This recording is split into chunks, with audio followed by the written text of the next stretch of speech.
G'day guys, welcome to lesson 7. In today's lesson, we're going to talk about calorie awareness.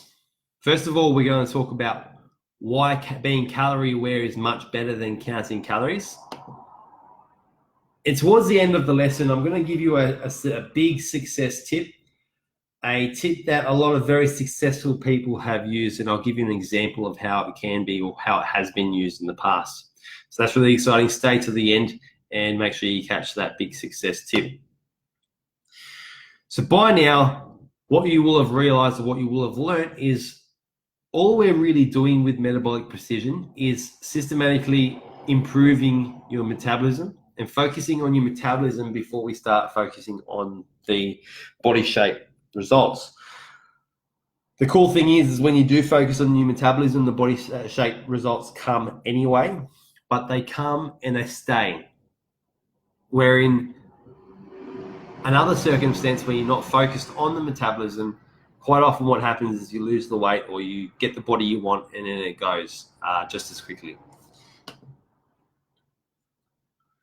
Now, by week 7, you should be eating lots of delicious food already, but today I'm going to let you in on how you can remain in total control of your nutritional intake without counting a single calorie or a single macro. So imagine that. Imagine being able to eat the food that is on your plate without worrying or having to worry about putting on weight, being in total control of what you eat, and having a healthy relationship with food. Because let's face it, a lot of people really don't have a healthy relationship with their food, whether they are aware of the bad relationship or not. And this goes for liquid choices as well. All right, so I'm going to take you through a couple of slides before we really get to what calorie awareness is. But here what you can see is a popular fast food takeaway staple. And on the left side, you've got some low energy plant food.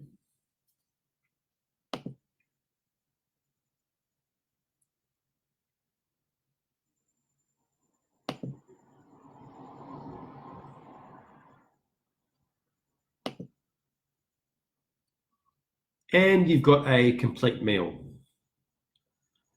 What's the first thing that comes to mind when you see these two photos? Have a think about it.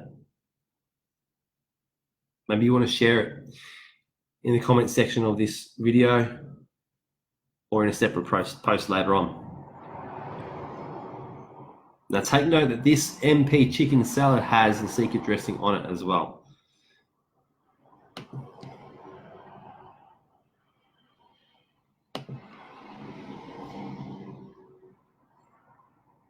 If you like your red meat, you can still have a lean porterhouse and come well under the 300 calories that are in that cheeseburger. Let's up the ante a little bit, 500 calories.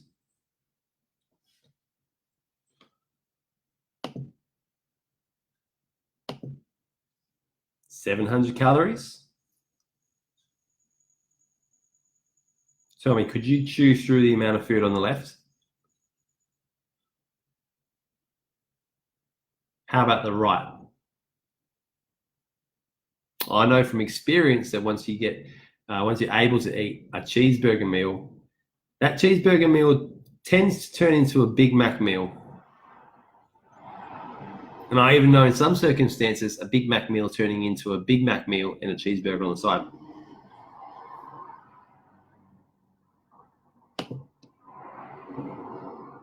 So what you're starting, or the picture you should start to be forming in your head, is how easy it is to eat calories when you're eating from the right side. Now, it may not be Macca's, that's the choice for you. You may not like Macca's. A lot of people say to me, Pete, look, I don't like Macca's. The message remains the same, whether it's Macca's, whether it's a cheeseburger or a hamburger from the local takeaway shop, or one of those healthy takeaway burger joints that are starting to pop up around town.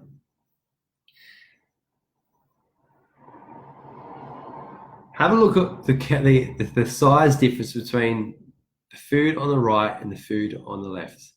The sheer volume of food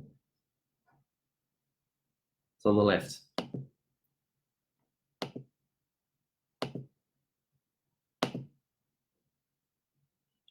There are two messages you need to take away from these slides.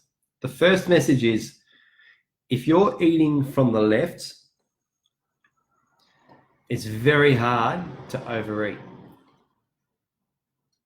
So worrying about portion sizes, worrying about how much you're eating, worrying about all of that little stuff is wasted energy when you're eating from the left. Quite often when people have questions about how much they're eating, it's not about how much they're eating from the left, it's about how much they're actually eating from the right. They don't know about it. This is why data collection is really important. Because if you are in the beginning phases of implementing the stuff you're learning, chances are you're likely to be still eating from the right as much as you are from the left. So we're realists. We don't expect you to go straight to eating what's on the left and what's on the left only. As you start to integrate this into your lifestyle, you're probably swapping things out and swapping things if you're doing it right and if you're communicating with your coaches. However, if you're doing this as a standalone course and there is no accountability, then chances are you are still fumbling around with the ball a bit, and that's okay, because it is not a race and there's an end point. There's an end point, but not only is there an end point, there's a next step too. So we don't expect you to get it right the first time. But what you can see there is if you consistently eat from the left and not from the right, so if the foods that are on the left form part of your staples, in fact, form all of your staples, then it's very hard to overeat. However, on the right, if those types of foods are staples for you, then it's very easy to overeat.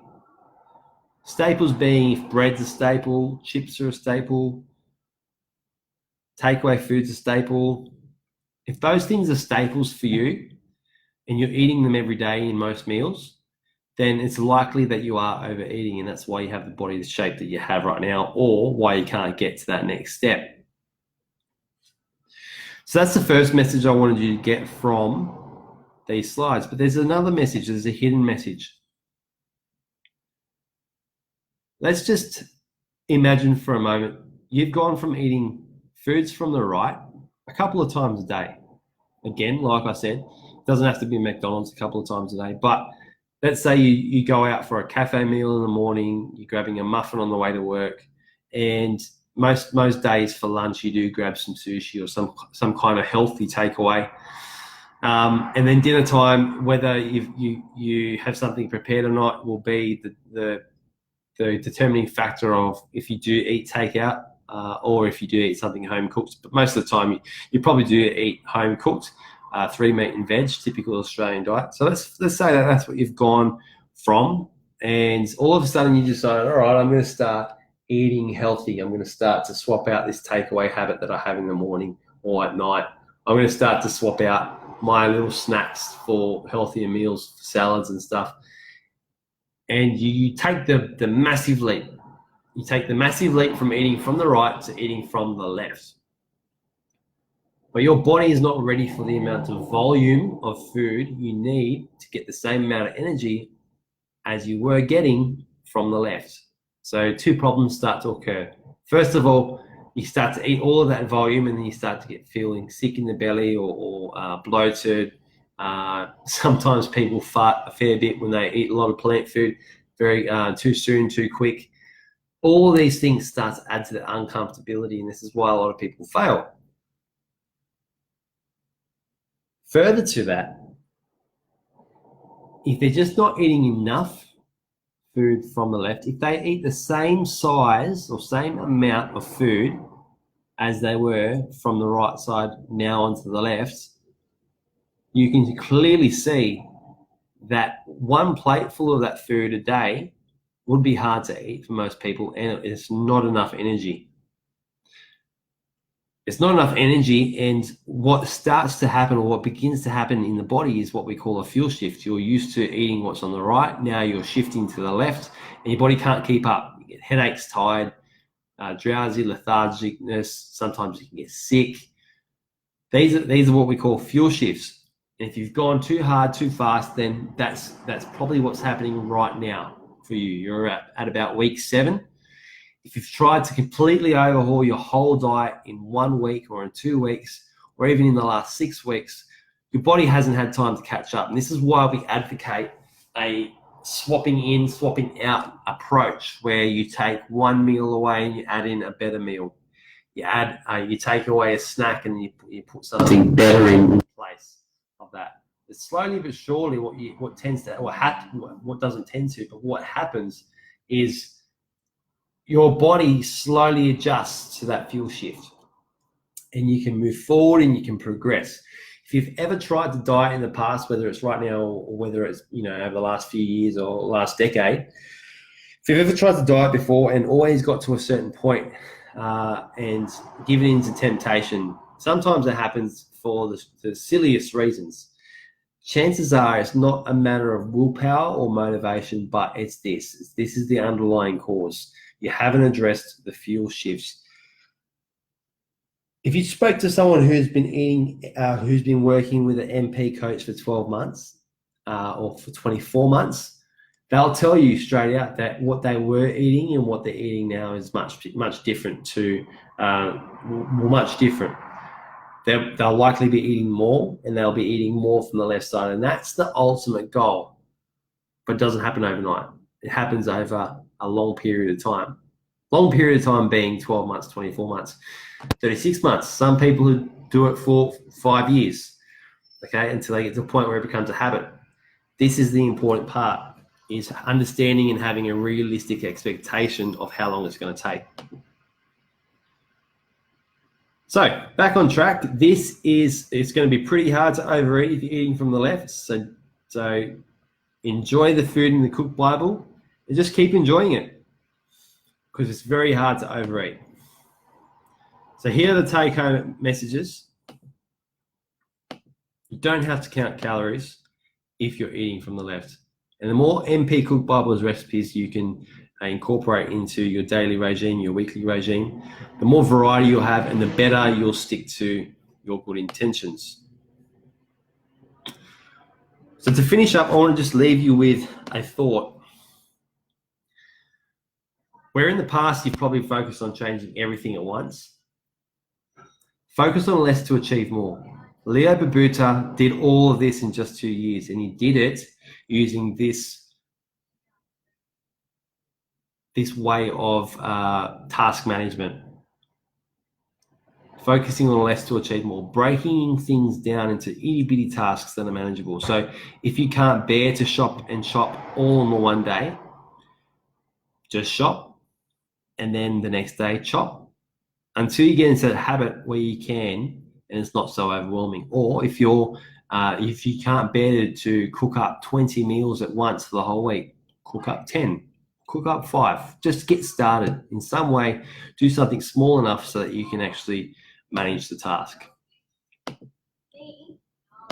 So remember, back to week 1, habits will always be intentions. Identify your single worst habit by preventing habit getting in your way. And this is what we're going to talk about next week. Bye for now.